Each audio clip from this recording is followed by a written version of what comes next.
Hello, I'm Vanessa. My sister looked me in the eye and said, "The wedding's $2,000 each. If you can't pay, don't come." And then she took $20,500 from my card without a word. My mom called me selfish, ungrateful, like it was my fault the family had turned into a ledger of debts and demands. I realized then that I wasn't just losing money, I was losing myself. So I ended my role as the family's ATM. But here's the question. How do you forgive people who pretend love is currency, and how far do you go when the betrayal comes from your own blood? I stared at the invitation again, my heart sinking.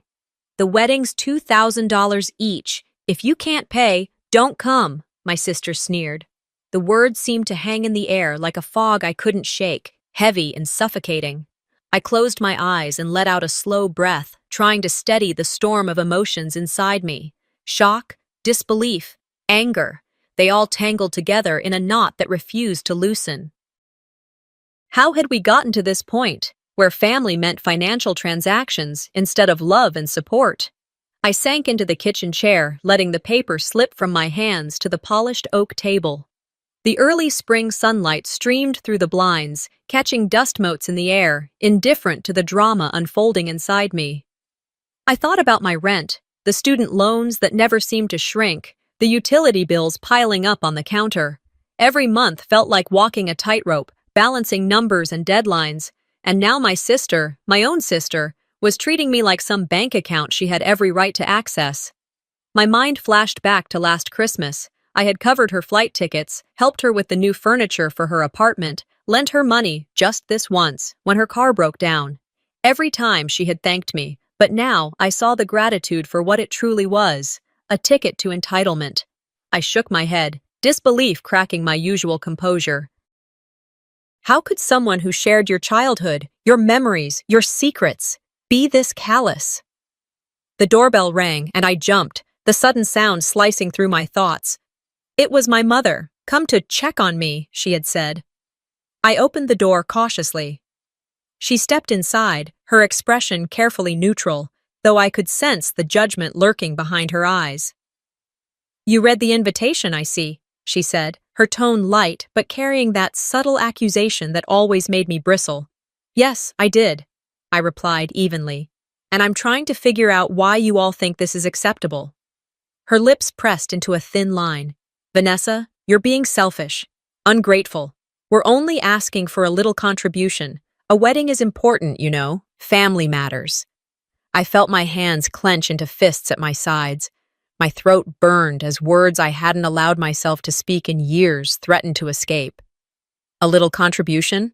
I said, voice rising slightly. $2,000 is not a little. And calling me selfish for having a budget, for managing my own responsibilities, how is that fair?" She shook her head, tisking softly, like I was a child who didn't understand the complexities of life. But it wasn't just the wedding. My heart sank further as I remembered the bank notification I had received just an hour ago. $20,500 gone from my account. Vanished. I sank back into the chair, clutching my phone as if it were a lifeline. My fingers trembled while I scrolled through the transactions, each line confirming the impossible. My pulse raced, my stomach twisted. Someone I trusted, had drained my account. Panic surged, a tidal wave threatening to swallow my carefully constructed life. I dialed my mother's number again, hoping for some clarification, some rational explanation. "Vanessa?" She answered on the second ring, her voice calm, almost eerily so. "Mom?" I began, trying to steady my voice. $20,500. Who took it?" "I don't understand." Her sigh was heavy, a deliberate roll of disappointment. "You always think the world revolves around you. You're selfish, Vanessa. You never consider anyone else's needs." My grip on the phone tightened until my knuckles whitened. I just want to know where my money went. I worked for that." She shook her head again. "You don't need to worry about that right now. Just think about the wedding." And just like that, I felt the familiar sting of isolation. My own family had turned my life upside down, leaving me exposed and vulnerable. I closed my eyes, taking a deep, shuddering breath. I had to think, not as a victim, not as the family's convenient ATM. I needed a plan, a strategy, something that would protect me from this pattern of manipulation and entitlement. As I traced my finger along the rim of the coffee mug on the table, I felt a spark of resolve flicker to life.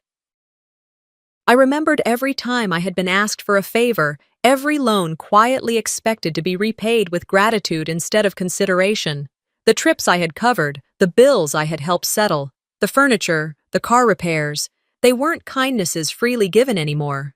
They were the currency for others to demand more, to guilt me into submission. And I had enough. I rose from the chair and walked toward the window, looking out at the suburban street bathed in soft morning light. Families walked dogs, children biked along the sidewalks, and life seemed deceptively serene. Outside, everything was calm, orderly. Inside, chaos. I could feel the tension threading through every corner of my body, a reminder that my home, my mind, my finances were mine, and mine alone. I spent the next hour making calls, the bank, my credit card company, and even a few trusted friends who might help me untangle this mess. Every ring, every conversation, every click of the keyboard felt like a small victory reclaiming the control I had lost. I could feel my mind sharpening, formulating strategies, thinking 3 steps ahead. I wasn't powerless. I was resourceful, intelligent, and capable.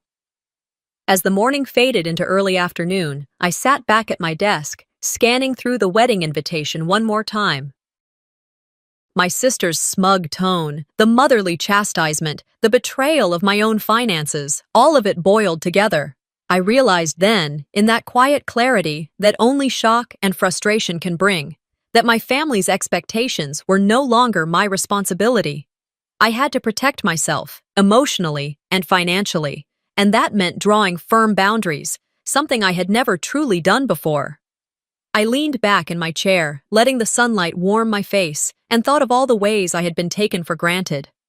The anger simmered, but it was tempered by resolve. This wasn't about revenge, this was about survival and self-respect. Somewhere between rage and disbelief, I knew one thing for certain: I wasn't their ATM anymore. The phone on the table buzzed, and I glanced at it, expecting another futile message. Instead, it was a text from my sister. "Hope you reconsider. Family comes first." I stared at the screen, a bitter smile tugging at my lips. Family came first. Yes, but not at the cost of my dignity, my security, my life. I stood, straightening my shoulders, and for the first time that morning, felt a sense of clarity. The first echoes of confrontation were already forming in my mind, and I knew I couldn't let it slide. I had to be strategic, calm, and deliberate. It wouldn't be easy, and it wouldn't be pleasant, but it was necessary. My family had crossed a line, and it was time I drew one in return. Ah, I'm Vanessa, and I finally understood that ignoring them wasn't an option. I had to face my sister before this spiraled further. I sat down on the edge of my sofa, the wedding invitation still clutched in my hand, and let out a slow breath. The morning sun streamed through the half-open blinds, casting stripes across my living room, but the warmth felt distant, almost ironic given the chill settling in my chest. I couldn't keep pretending everything was normal. I needed answers, and I needed them now. I set the invitation down on the coffee table and let my mind drift back, unwilling yet compelled, to all the times I had quietly carried the weight of my family's crises, paying for my brother's first semester of college when my own student loans loomed like dark clouds, covering my mother's unexpected hospital bills, even loaning my sister money, just until next week, that never seemed to come back. Each memory pressed against my chest, a familiar ache, reminding me that generosity in my family had often been mistaken for weakness. I poured myself a cup of coffee, hoping the warmth would chase some of the tension away. The aroma did little to soothe the rising storm inside me. How had I let it go this far without demanding respect? My mind played through every scenario of confrontation, weighing my words, rehearsing my tone. I knew that any misstep could turn a simple discussion into an all-out battle of manipulation and guilt-tripping, but enough was enough. I picked up the phone, my fingers hovering over my sister's number longer than necessary. I could hear her in my mind, her voice sharp and mocking. "Oh, Vanessa, Always trying to play the responsible one. Can't handle a little family fun. That voice alone made my stomach knot, but it also steeled me. I pressed dial. The line rang twice before she picked up. Hello? Her tone was deceptively casual, but I could sense the smirk waiting on the other end. Hi, it's me, I started, trying to keep my voice steady. We need to talk about the money that's missing from my account. A pause. Then, her laughter, light and cruel. Missing money? Vanessa, you worry too much. I think you're overreacting. Why don't you take a deep breath and relax? Relax? I felt my teeth grit together, but I didn't allow myself to snap. $2,500 doesn't just disappear. I want to know where it went, and I want it back. Her chuckle deepened. Oh, Vanessa, always so serious. You think you're smarter than everyone else, don't you? Always counting every dollar, making plans like some kind of banker. It's really amusing.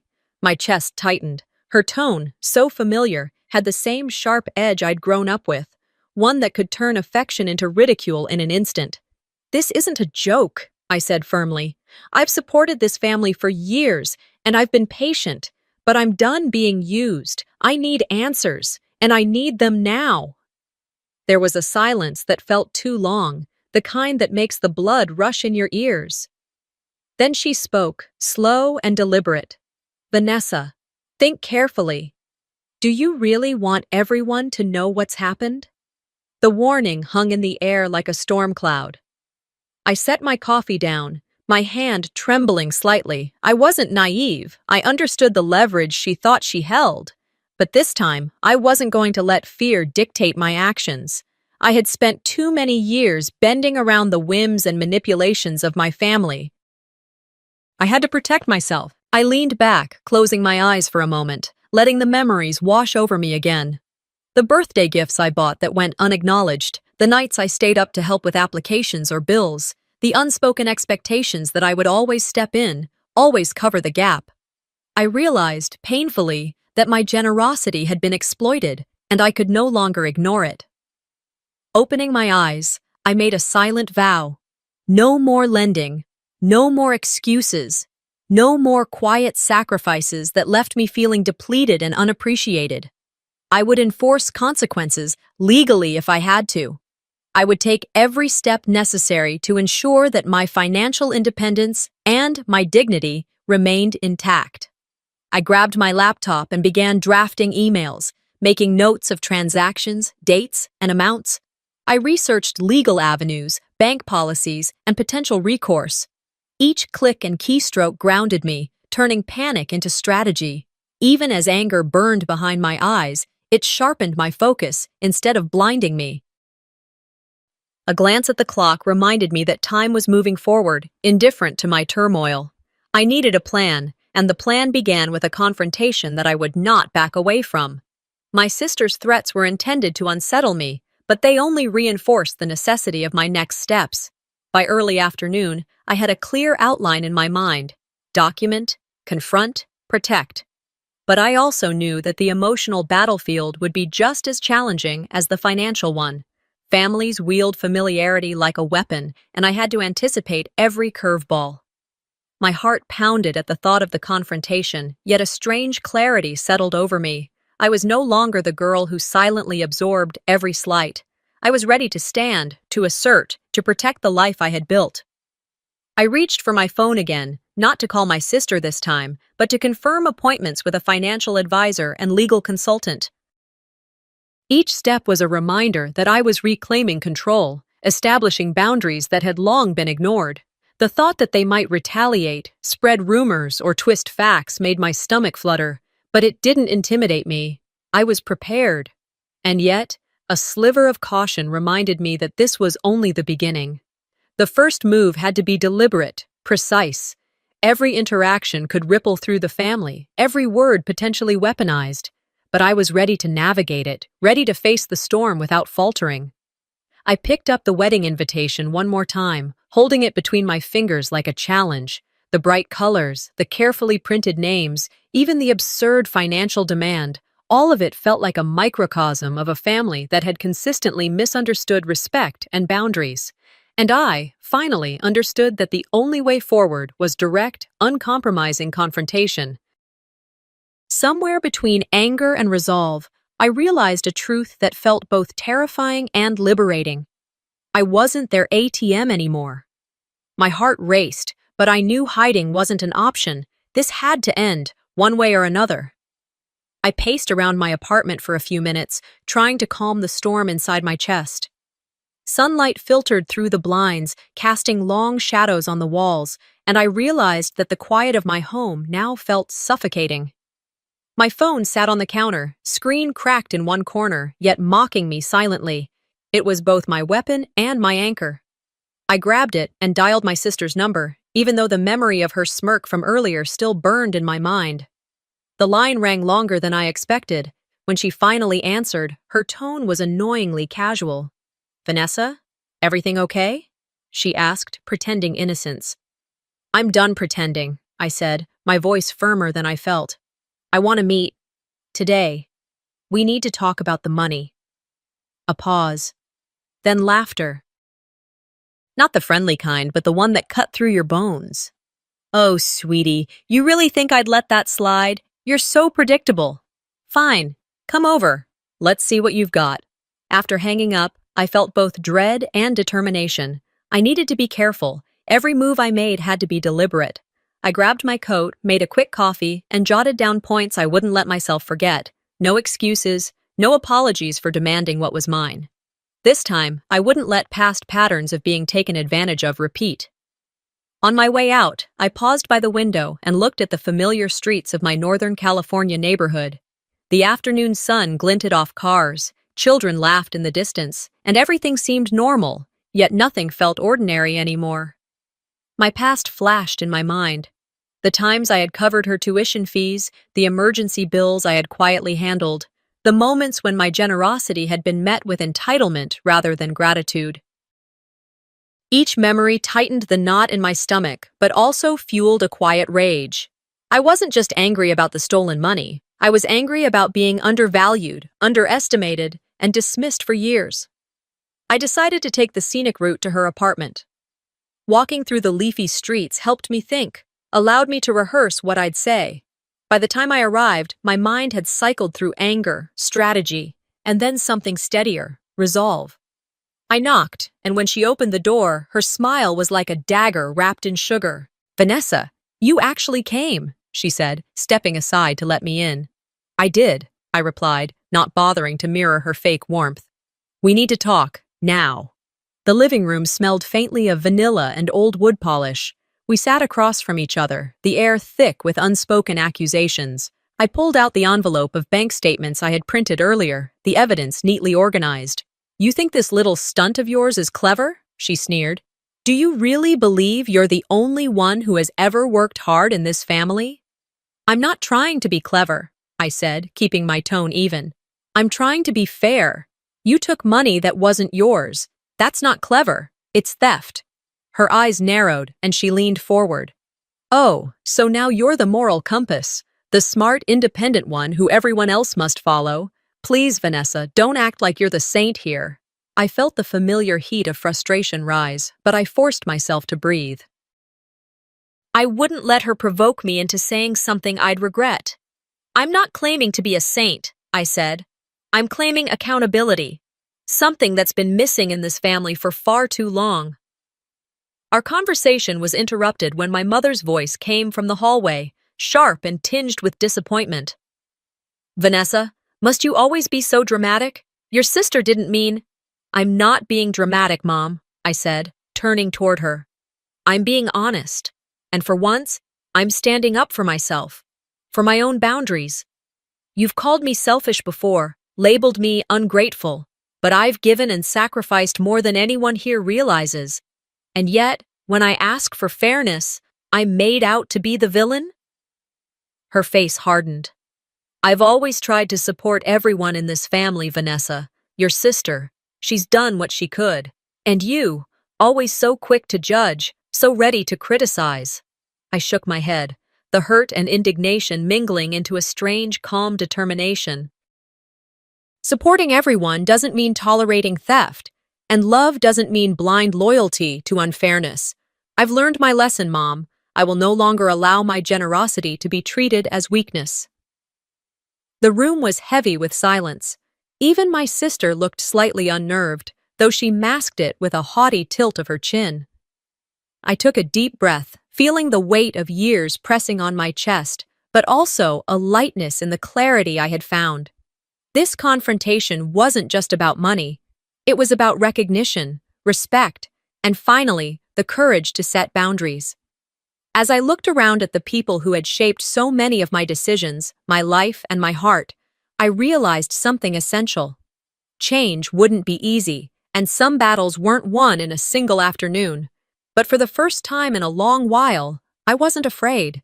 And then, just as I was about to leave, my sister's voice sliced through the tension like a cold wind. Think carefully, Vanessa. You wouldn't want everyone to know what's really happened. I froze. My fists clenched under my coat, my pulse drumming in my ears. She was threatening me, using my private life as leverage. My stomach sank, but this time, fear wasn't my guide. Strategy was. I could anticipate her moves, predict her manipulations, and plan my responses. I left her apartment with the evidence still in my bag and my heart pounding, not just from anger, but from the anticipation of the battles ahead. The streets felt different on my walk home, as though the sunlight now carried the weight of confrontation. I made mental notes of everything I would do next: legal advice, financial safeguards, boundaries clearly outlined in every interaction. No more being caught off guard, no more silent suffering. By the time I returned to my apartment, the sky had shifted from bright afternoon to the softer glow of early evening. I poured myself a glass of water, sat at the kitchen table, and began drafting a detailed plan. The first step was securing my finances. The second was preparing for the family meeting that would inevitably escalate. It was clear that my family had underestimated me for years. I was about to change that. And as I set my pen down, the reality settled in. They could threaten, manipulate, even try to shame me, but I would no longer shrink. My independence, my principles, and my dignity were not negotiable. I could feel the tension stretching ahead. Every confrontation, every word exchanged a potential spark.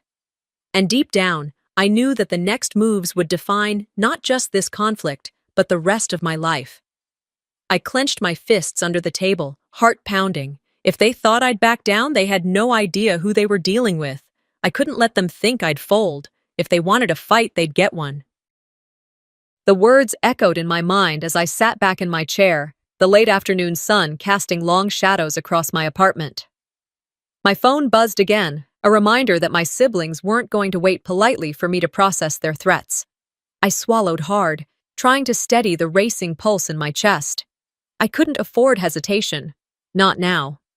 After taking a few slow breaths, I opened my laptop and scrolled through the emails I had flagged earlier. My stomach sank. Some of my financial records had already been accessed without my knowledge. Small amounts, nothing catastrophic yet, but the breach confirmed that someone in my family had overstepped the line. Anger, cold and sharp, replaced the anxiety in my chest. They thought they could manipulate me by threatening my security, but they underestimated how far I was willing to go to protect myself. I knew I needed to respond immediately. I dialed my brother's number first. He picked up on the second ring, his casual tone masking the tension I knew was simmering beneath the surface.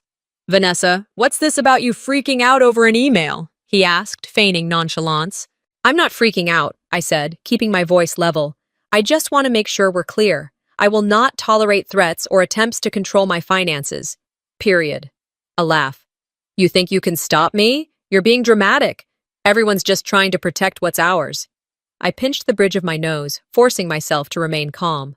"There's a difference between protecting your interests and attempting to sabotage mine. This ends now. If anyone tries to leverage my personal information, I'll take the necessary steps to protect myself legally. I hope you understand that clearly." He chuckled again, a sound meant to mock rather than amuse. "Vanessa, you've always been the serious one, but let's see how far your seriousness gets you this time." I hung up, my hands trembling slightly. That laugh, the casual cruelty, was exactly what I feared most. But beneath that fear, I felt something stronger. Determination. I wouldn't give them the satisfaction of seeing me panic. By the time evening fell, the air had cooled, and I needed to leave my apartment before the walls felt like they were closing in. I went for a walk to clear my head, taking the familiar path to the small park near my building. The sky was streaked with the soft oranges and purples of sunset, and yet the peace of the evening did little to quiet my thoughts. I replayed every interaction, every warning, every subtle jab that had been thrown at me today. My mind was a constant reel of betrayal and deception. Halfway through the park, my phone buzzed again. This time, it wasn't a call, it was a text from another sibling. My stomach tightened before I even read the message. "We're all in agreement," it read. "If you don't comply, your financial information won't stay private. Think carefully." A cold wave of shock hit me. Another ally for them. Someone else in my family had aligned themselves against me, and suddenly the isolation I felt wasn't just emotional, it was strategic. I stopped walking, my eyes scanning the park as though I might catch a hidden figure watching me.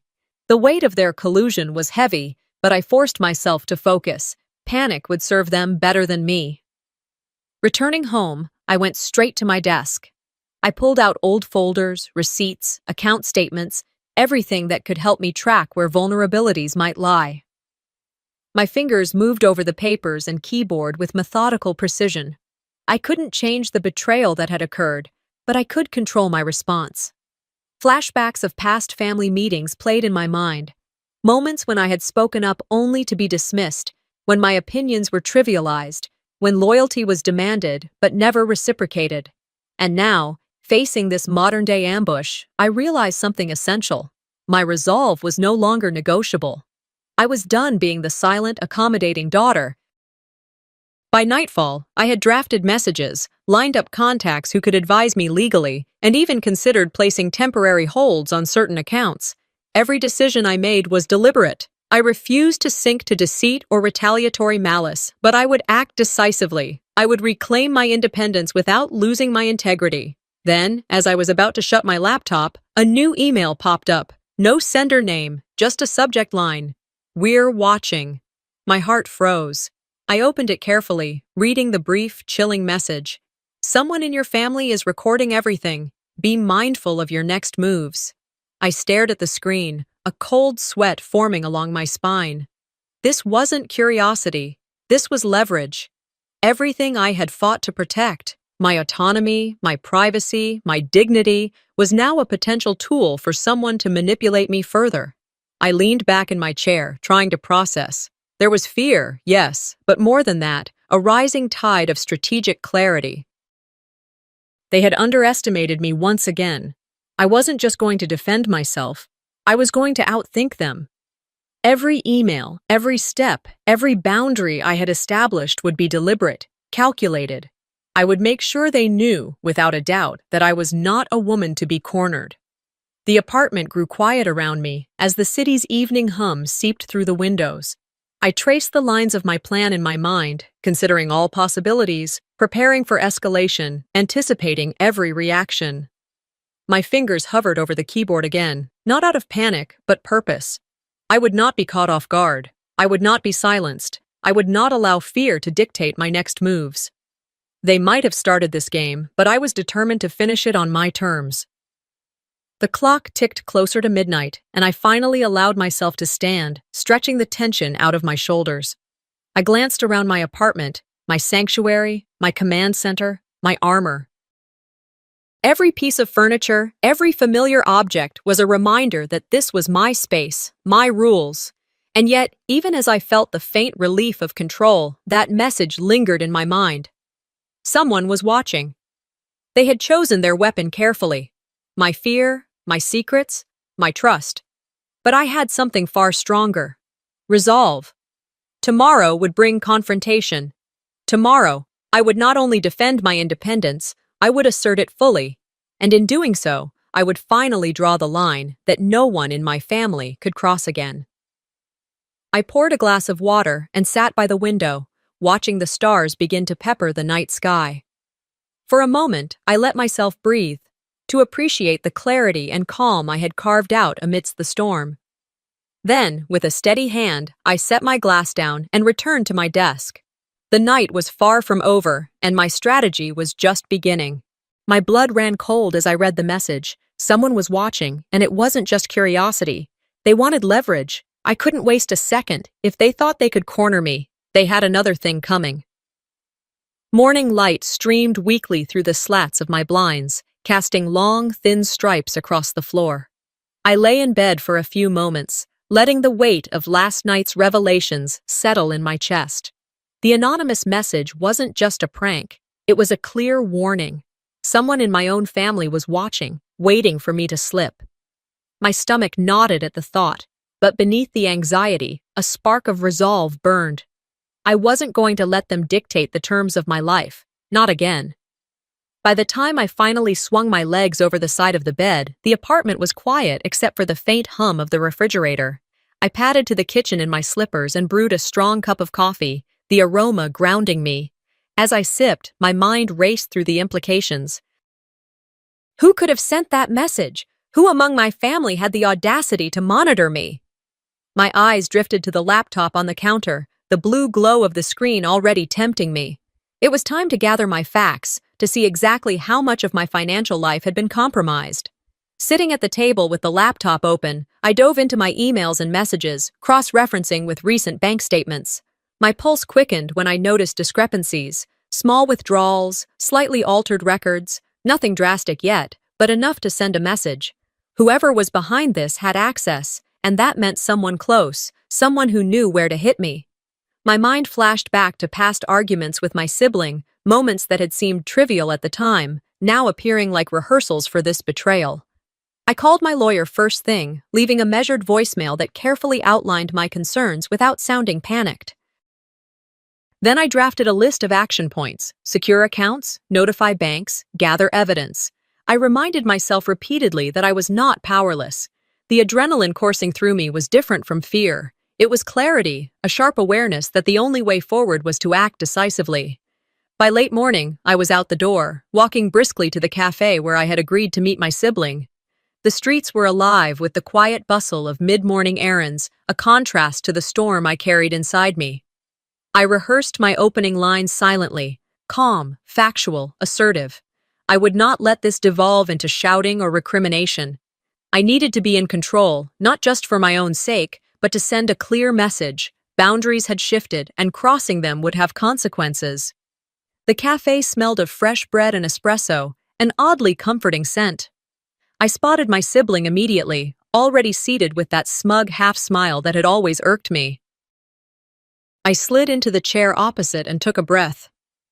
"We need to talk," I said plainly. My voice carried the weight of certainty, a stark contrast to the feigned casualness they were expecting. They raised an eyebrow, feigning surprise. "About what?" they asked, though I could see the flicker of unease in their eyes.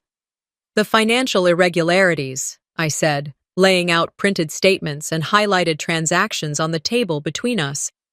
"These can't be ignored, and they can't be denied. I know what's been happening."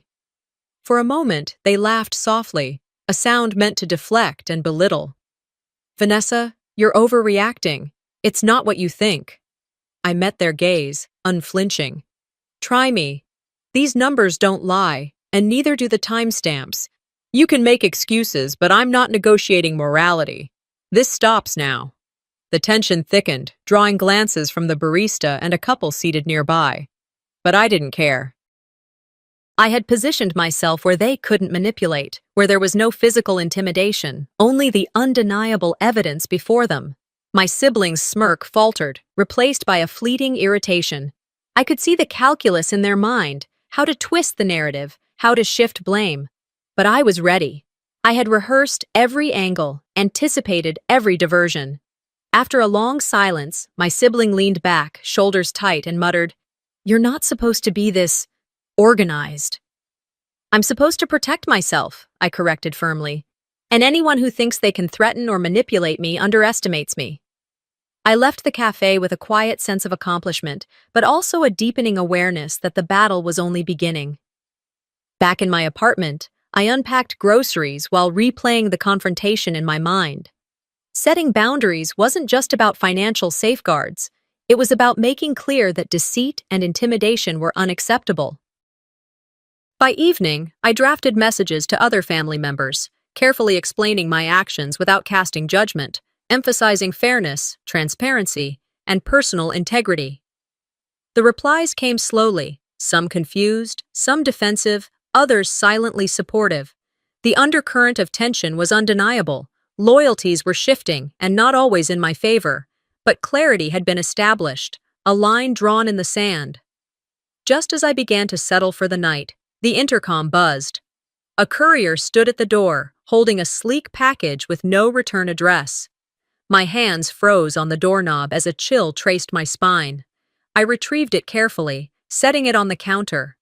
The wrapping was pristine, elegant even, but the intent was unmistakable. Intimidation cloaked in civility. I examined the package, turning it slowly, every instinct alert.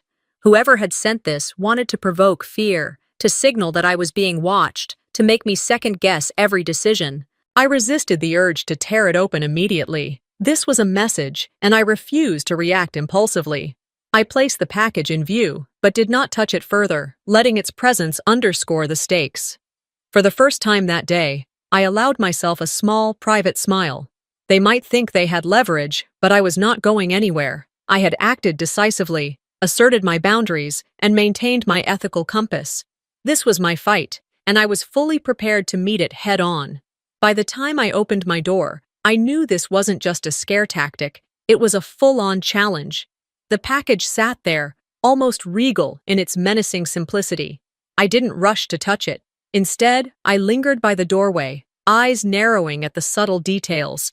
The wrapping was flawless, the handwriting precise, almost clinical, and the faint smell of perfume that didn't belong to me lingered like a whisper of someone trying to mark their territory.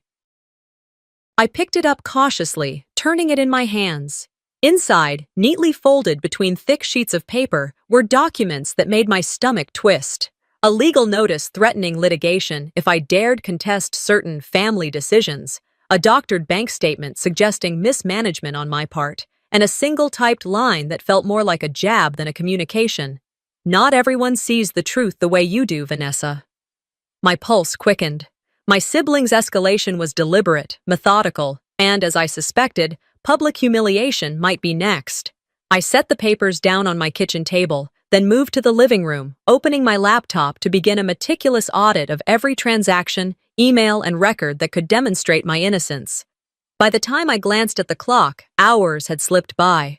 The afternoon sun was waning, painting long shadows across the apartment floor. I had no room for panic. Every thought had to be strategic. I began drafting notes, documenting the package, taking photographs, and even recording short videos explaining the timeline of events. If this descended into a legal battle, or worse, a war of reputation, I would be prepared. As I worked, my mind kept replaying the last family gathering. I could almost hear my sibling's voice cutting across the room, a rehearsed blend of charm and accusation. "Vanessa, you've always made things harder than they need to be." That was exactly what they wanted. To destabilize me, to force hesitation. But now, I knew I had the upper hand, not in sheer numbers, but in preparation and clarity. Later that afternoon, I decided I couldn't remain idle. I made my way to a small neighborhood cafe where my sibling often lingered, enjoying the illusion of control over community eyes. My approach was deliberate. I entered as if by chance, ordered a coffee, and sat in a corner with a clear view.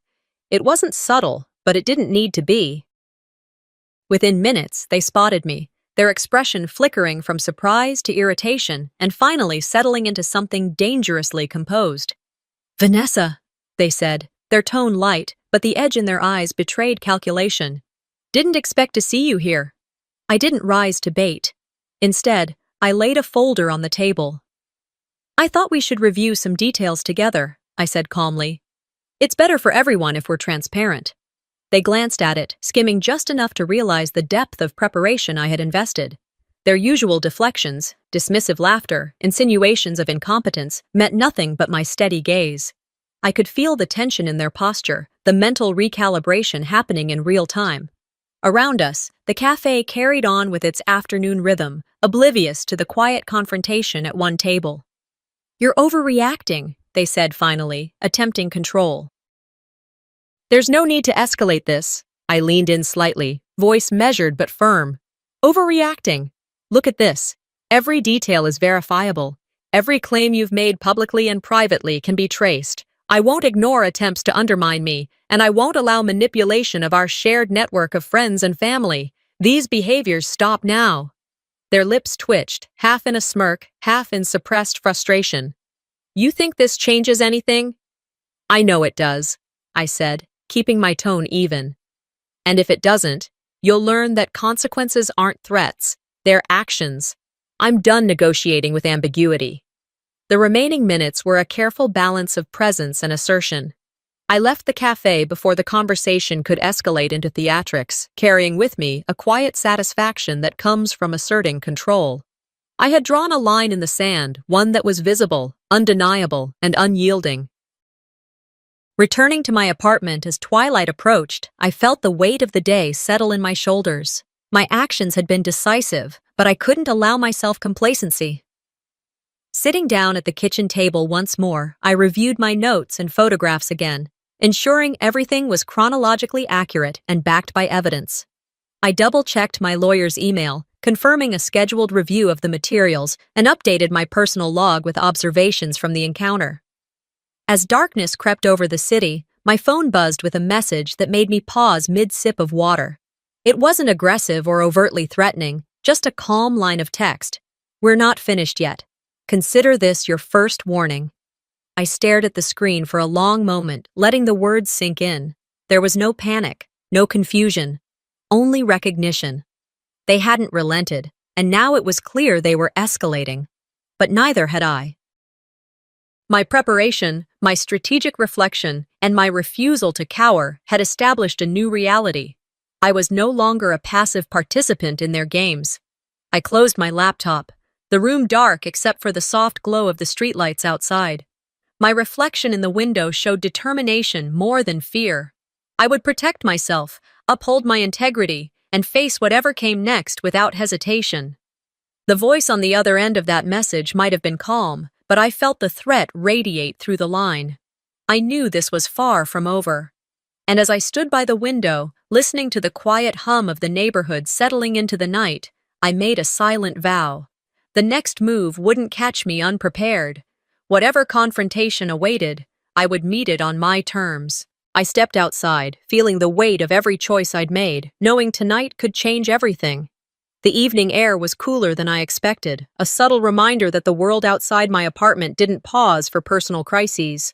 My heels clicked against the sidewalk as I walked toward the corner cafe, a place I often used to think, plan, and, tonight, prepare for confrontation. Every step carried a mixture of anxiety and clarity. I couldn't let fear dictate my actions any longer. As I reached the cafe, I found a quiet corner and spread out the folders I'd brought. Legal notices, screenshots of messages, photographs of incidents, and personal notes chronicling every subtle insult and financial manipulation my sibling had subjected me to. I carefully reviewed each piece of evidence, my mind racing but precise. "This is everything," I murmured to myself, flipping through the pages. Nothing left unaccounted for. There was a meticulous rhythm to my preparation, almost soothing, a counterbalance to the tension knotting my chest. By the time I left the cafe, twilight had settled over the neighborhood. I walked slowly, using the fading light to scan the streets and make sure no unexpected eyes followed me. As I approached my car, my phone buzzed. An unfamiliar number. I didn't answer, but a part of me noted the timing. Whoever it was, they had chosen the moment I stepped out, probably aware of the stakes. Driving home, I rehearsed the confrontation in my mind. I imagined every scenario, my sibling attempting a public humiliation, planting rumors, trying to provoke me in front of friends or family. I felt a surge of determination. I wouldn't just respond, I would control the narrative. My resolve wasn't about vengeance. It was about reclaiming my agency. When I arrived at home, I immediately set up a workspace in the living room, gathering additional materials, my laptop, extra copies of documentation, and a recording device just in case. I knew that if this escalated into a public spectacle, I had to be prepared, not reactive. As I organized my notes, my phone buzzed again, this time a text from a mutual acquaintance. "Are you okay? Heard some things. About tonight." I typed a quick reassurance, careful not to reveal my strategy. Night fell fully, bringing with it a quiet intensity. I made my way to my siblings' residence, each step deliberate. The street was nearly empty, the occasional neighbor passing by with nods of polite acknowledgement. I approached the door with a mixture of apprehension and focus, reminding myself, every action must be calculated. The door opened before I could knock. My siblings stood there, a smirk playing across their face, as if they had been expecting me. "Well, well, look who finally decided to show up," they said, voice dripping with feigned surprise. Their words were a thinly veiled attempt to provoke, to elicit a reaction. I took a slow breath, meeting their gaze with calm resolve. "We need to talk," I said firmly, stepping inside without hesitation. The living room was dimly lit, shadows stretching across the walls. My sibling tried to unsettle me immediately, pointing to a few photographs on a shelf. "Do you really think everyone believes your version of events?" they asked, the tone more challenging than any previous encounter. I didn't flinch. Instead, I calmly placed my folder on the coffee table, sliding it toward them. "You'll see," I said, my voice steady. "Everything is documented. Witnesses, dates, messages, there's no ambiguity left." Their smirk faltered slightly as they skimmed the contents, realizing this was not the same Vanessa they had tried to intimidate for months. I could see the tension rise in their posture, the forced composure cracking. I continued, laying out each point: emotional manipulation, financial deception, social sabotage, all meticulously chronicled. "This ends tonight," I said, making eye contact, ensuring the weight of my words sank in. At that moment, the doorbell rang. I had arranged for a trusted friend and a legal advisor to be nearby, ensuring the confrontation remained accountable. My siblings' eyes widened, recognition and panic flashing across their face. They knew this wasn't a private conversation anymore. Witnesses were present, and there was no turning back. I spoke slowly, deliberately, making sure every word counted. "You've had your chance to manipulate, to intimidate, to spread lies. Tonight, it stops. There will be consequences if this behavior continues." My tone wasn't threatening. It was declarative, rooted in certainty and moral authority. I could see the realization settling in. Control had shifted.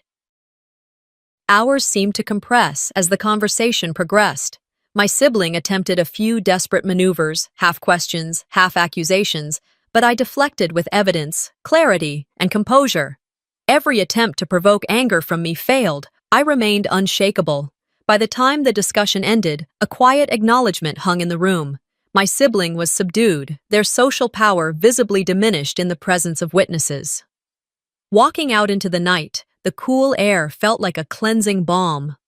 I had maintained my dignity, asserted my boundaries, and reclaimed control over a situation that had been escalating for months. Yet, as I reached my car, I couldn't ignore the lingering ache of familial betrayal, a reminder that some wounds, though addressed, take longer to heal. As I drove back home under the quiet glow of streetlights, I felt a cautious optimism building. I had faced the storm, and while the sky remained clouded with unresolved tension, I knew I had navigated it with integrity and strength. Tonight was a turning point, a statement that I would no longer be silenced, humiliated, or manipulated. Pulling into my driveway, I paused for a moment, letting the engine idle. The world was quiet, almost deceptively calm, but I knew the impact of tonight's confrontation would ripple outward. I stepped out of the car, the night air settling around me like a promise. Every choice I had made, every moment of preparation, had led to this. And though the family wounds were far from completely healed, I felt a profound sense of reclamation. The phone buzzed once more, a brief message from an unknown number. I didn't open it immediately. Tonight, I had already taken control. The storm wasn't gone, but for the first time in months, I wasn't running from it. I had faced it head on and survived with my principles intact. I walked inside, feeling the solid weight of accomplishment and the quiet anticipation of what tomorrow might bring. This chapter of conflict had concluded, but the story, like all family ties, was far from over. I had reclaimed my agency, and in doing so, had set the stage for healing, boundaries, and self-respect. Morning light felt heavy on my shoulders, reminding me that last night's storm had only shifted, not disappeared. I lingered by the window, watching the golden rays hit the sidewalk outside. There was a certain calm, deceptive in its softness, the kind that masks the tension simmering just beneath the surface. I sipped my coffee slowly, feeling its warmth seep into my hands, and let my mind replay the events from the night before, the confrontation, the controlled anger, the satisfaction that came from standing my ground. Yet, even as I felt relief, I knew the next steps would demand careful calculation. I lingered over a stack of notes on the kitchen table, emails, text messages, screenshots, witness statements I had meticulously organized. The documents were more than evidence. They were reminders of every subtle maneuver my sibling had used over the years, trying to discredit me, to sow doubt about my integrity. I ran my finger along the edge of the top sheet, considering my strategy. Today, everything would either solidify or unravel. By mid-morning, I had packed the folder into my tote and stepped out into the brisk air. My first stop was a small cafe 2 blocks away, a place I frequented when I needed to think without interruption. Settling into a corner, I watched patrons drift in and out, absorbed in their own routines, their own minor victories and defeats. I reviewed my notes again, making mental rehearsals of phrases I might use during the family mediation. The idea of sitting across from my sibling, seeing them attempt their usual smirk or manipulative charm, made my stomach tighten, but I refused to let it show. Control, I reminded myself. Control. The afternoon sun had begun to fade when I returned home briefly to drop off the folder. I paused at the door, taking a moment to center myself. The house was quiet, the kind of silence that amplifies every memory. I thought of my parents' voices, my siblings' sneers, the long hours spent proving myself not just to the world, but to the family I had grown up in. I straightened my shoulders, reminding myself that I was stepping into this confrontation not as someone seeking revenge, but as someone asserting her own truth. With that, I grabbed my coat and headed toward the car. Traffic was light as I drove to my siblings' residence, and I found solace in the rhythm of the engine, the familiar sights of the neighborhood blurring past. I rehearsed my points, anticipating the potential traps, accusations about my character, attempts to twist past conversations, appeals to relatives who might otherwise side with me. But this time, I was prepared. Each word I intended to speak had a purpose. Each gesture was intentional. I arrived at their doorstep just as the sky began to darken, the late afternoon casting long shadows across the lawn. My sibling opened the door with a polite smile that didn't reach their eyes. "Vanessa," they said, voice smooth, almost teasing. "You look determined." I returned their gaze steadily, refusing to let them unsettle me. "I am," I said simply. "We need to talk." We moved to the living room, where a few neighbors, who had witnessed previous incidents, were quietly seated on the sofa. Their presence was subtle, yet pivotal. I knew their observation would keep the conversation grounded. My sibling tried their usual opening gambit, sarcastic remarks, feigned innocence, half-truths twisted into accusations, but I was ready. I presented the folder, page by page, summarizing the evidence, keeping my tone calm but firm. I could see the shift immediately. The casual arrogance faded, replaced by a careful calculation, a recognition that their usual manipulations were no longer effective. "You're being dramatic," my sibling finally said, trying a last-ditch effort to provoke an emotional response. I let them speak without interruption, then responded, "I'm being honest. I'm giving everyone here the facts. You've had opportunities to address these issues privately, and you chose not to.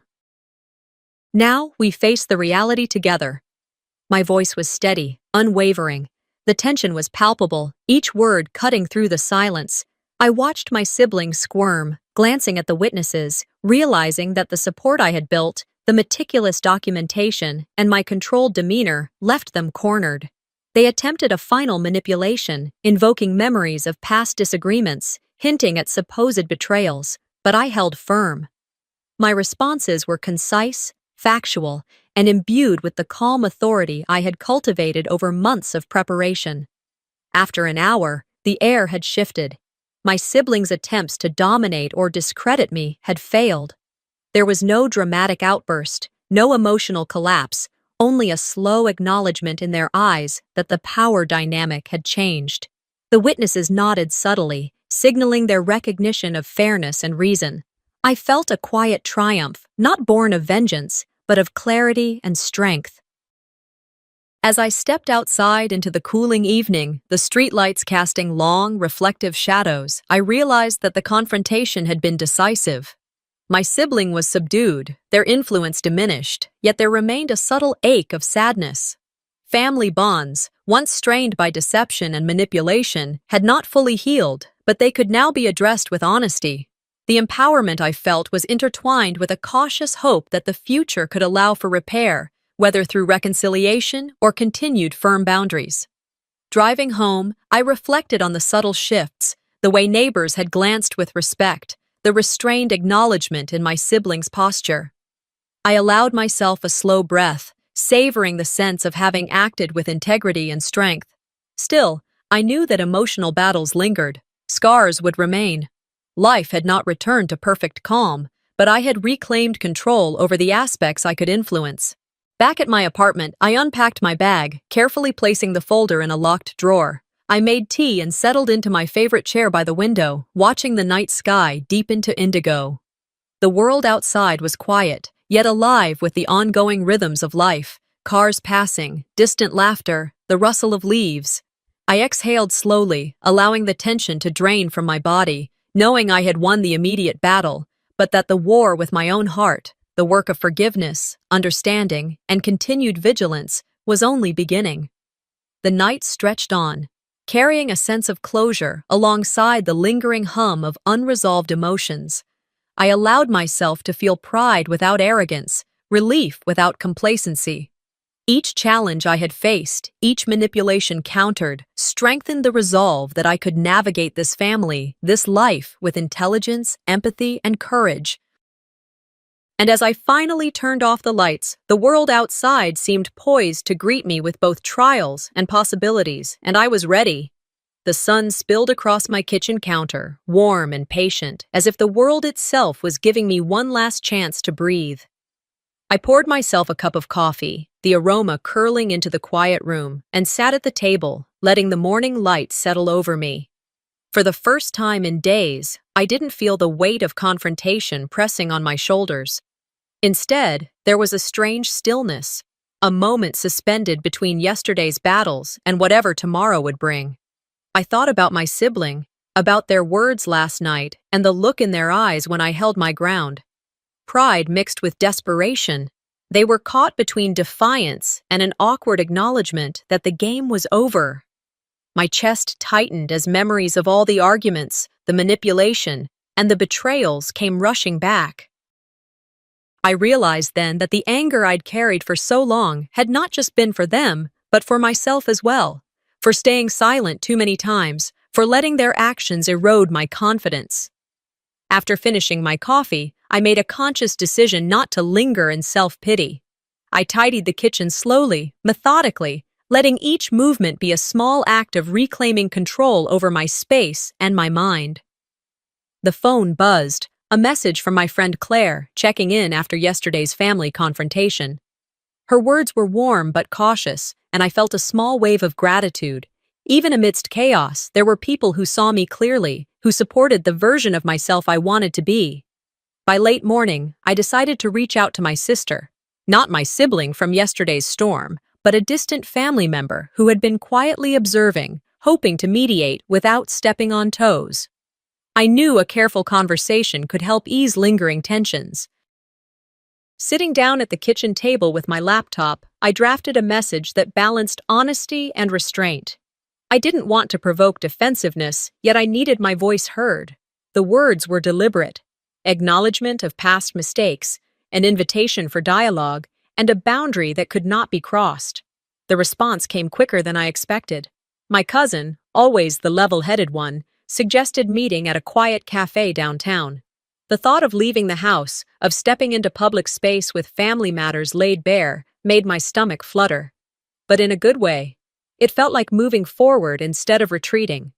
By early afternoon, I was in the car, driving through familiar streets that now seemed softer under the sunlight, as if the world itself had shifted to accommodate the new chapter I was opening.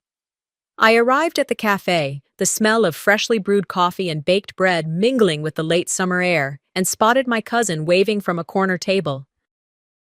We exchanged greetings, light but genuine, and soon the conversation turned to the family tensions that had dominated recent weeks. I listened as my cousin recounted what they had seen, the subtle signs of remorse from some relatives, the cautious curiosity in others. "They're looking at you differently now," my cousin said, sipping their tea. "Not all of them, but enough to notice that you've drawn a line." I nodded, letting the validations sink in. It was empowering to recognize that my actions had consequences beyond the immediate conflict, rippling quietly through those around me. After the cafe meeting, I walked home slowly, taking detours through familiar streets. I stopped at the park where I used to read as a child, watching the soft sway of tree branches and the occasional dog chasing a ball. A part of me wanted to pause here forever, but I knew life demanded movement. There were conversations still to be had, decisions still to be made. My sibling had not yet fully confronted the repercussions of their choices, and I needed to ensure accountability without becoming the person I despised. By late afternoon, I returned home and picked up the phone again, this time calling the sibling who had caused so much chaos. My voice was calm, measured, firm. "We need to talk," I said. Silence stretched for a moment, then came the familiar mix of reluctance and recognition in their tone. We arranged to meet at my home that evening. I spent the intervening hours reviewing everything: documents, messages, reminders of incidents that could no longer be ignored. My preparation wasn't about vengeance. It was about clarity, about creating a space where truth could be confronted without distortion. As evening descended, I lit a few lamps and opened the living room to soft music, a background for a conversation that could shift everything. My sibling arrived, cautious, eyes flicking around as if expecting another ambush. I met their gaze steadily. "I want to be clear," I began. "This is not about anger. This is about understanding, responsibility, and moving forward in a way that respects everyone involved." The discussion that followed was tense. They attempted their usual tactics: half-truths, subtle blame, the familiar attempts to sway perception. I remained composed, countering each point with evidence, reason, and a calm insistence on accountability. Every so often, I caught a flicker of vulnerability, a fleeting glimpse of the person who had been hiding behind manipulation all these years. I acknowledged it without softening my stance. "I'm not here to destroy you," I said, "but I will not let this continue unchecked." Hours passed. The room shifted from confrontation to reluctant dialogue, the anger giving way to reflection. My sibling, exhausted, quieted, and for the first time, I sensed genuine consideration in their responses. They were not fully changed, perhaps, but they had seen a mirror they could not ignore. By the time they left, the tension had diffused, replaced by a tentative understanding that lines had been drawn and boundaries would be respected. I sat back after the door closed, a deep exhale releasing months of pent-up stress. Relief washed over me, tinged with a bittersweet recognition of what had been lost along the way. Yet there was hope now, fragile but persistent. I spent the next few minutes reviewing the day, acknowledging the growth in myself, the courage to confront, the patience to guide, and the clarity to maintain integrity without compromise. Night fell gently outside my window, and I moved to the small balcony, looking at the stars blinking quietly above. I thought of the future, of choices still waiting to be made, of family dynamics that might heal slowly but surely. There would always be scars, but they were part of a story that I had survived, shaped, and learned from. I closed my eyes for a moment, feeling the night breeze on my face, and let a quiet smile form. The battles had been fought, the lessons hard-earned. The path ahead was mine to navigate, guided by strength, moral clarity, and an unwavering respect for myself. Even as I acknowledged that some wounds would never fully fade, I understood that resilience was more than endurance. It was the ability to reclaim life, moment by moment, choice by choice.